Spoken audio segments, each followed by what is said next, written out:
Hello and welcome to this week's Ferrari Financial US Market News Summary.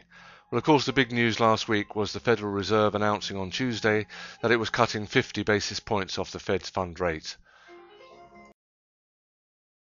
The market had expected 25 basis points for sure, but they were really quite surprised to get the 50 basis points. But even more surprising was the fact that the Fed cut 50 basis points again off the discount rate. All this good news on one day, of course, had the desired effect, and the market took a sudden leap up and really carried on in that spirit to the end of the week. But it was interesting to note that after the initial leap on Tuesday night, the market really had a struggle to make further upward progress on Thursday and Friday. So let's take a look at our Nasdaq chart.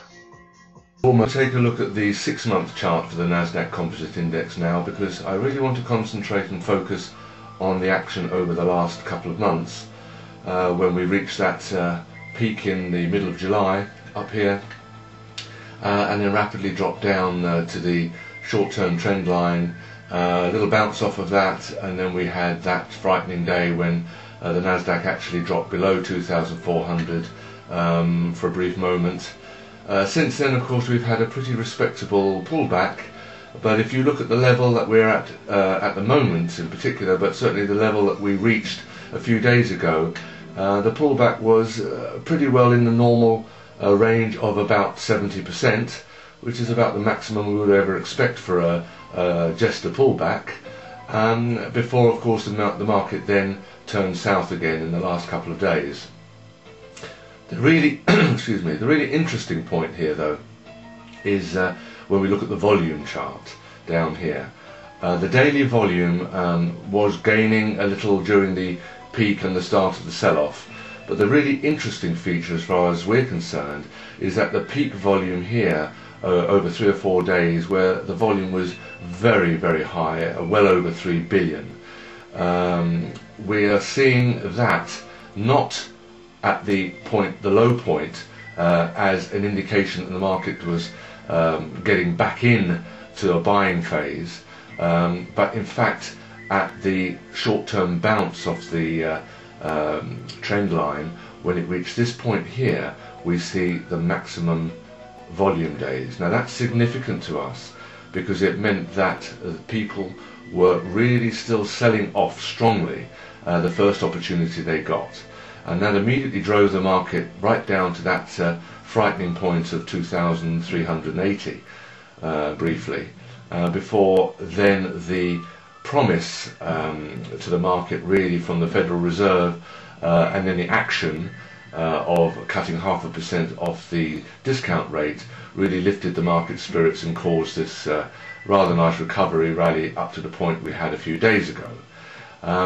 However, this recovery was done on relatively low volume. If you look at the volume levels during this recovery phase, they're quite low, again indicating to us that the likelihood is that the downturn is not over yet.